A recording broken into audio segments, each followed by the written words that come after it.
আমরা এখন আছি ইলিয়টগঞ্জ এরিয়ায়, যেখানে আমাদের সাইফুল ভাই অ্যাক্সিডেন্ট করছে। তো এখানে মানে কিছু কিছু জায়গা দিয়া এমনভাবে অটোগুলো আসে, দেখেন আমি আপনাদেরকে দেখাবো যে অটোগুলা হঠাৎ করে কই কই থেকে আসে কেউ বলতে পারে না। এই যে অটো রিক্সা, এরা এই যে উল্টা যায় আর অ্যাক্সিডেন্ট মনে করেন যে এই যে দেন অবস্থা, মানে এই আস্তে আস্তে বমি করতেছে।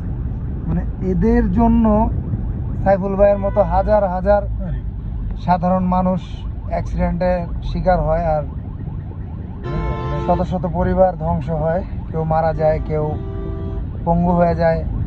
মানে কি বলবো, ঢাকা শহরের বাইরে এখন এই ঢাকা চিটাগাং মহাসড়কের পর্যন্ত অটোরিকশাগুলো উল্টা চলে।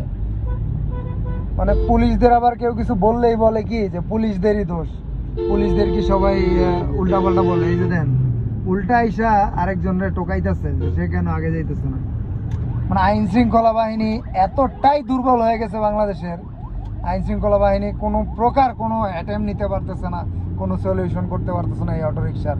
আর রাস্তাঘাটে শুধু পারে খালি রেজিস্টার্ড ভেহিক্যালের মামলা দিতে, মামলা থেকে দান্দা হয়, দান্দা খাইতে মজা, ঠিক আছে, দান্দার খাওয়ান প্রচুর মজা। এখন র্যাব, পুলিশ, আর্মি সবাই মিল্লা রাস্তার মধ্যে একটাই পারে রেজিস্টার্ড ভেহিক্যালের মামলা দিতে। বাইকে হেলমেট না বললে মামলা দেবো, অটোরিকশা থামাইতে পারে না, আসছে মানে মামলা দিয়ে ধান্দা করার জন্য, ঠিক আছে। এই হলো দেশের আইন শৃঙ্খলা বাহিনী। কিচ্ছু বলার নাই, এই দেশের সংস্কার কোনোভাবেই হবে না। আমার আপনার একদিন না একদিন এই রাস্তাঘাটে পরে মরে যেতে হবে, কিচ্ছু করার নাই। We are fully helpless.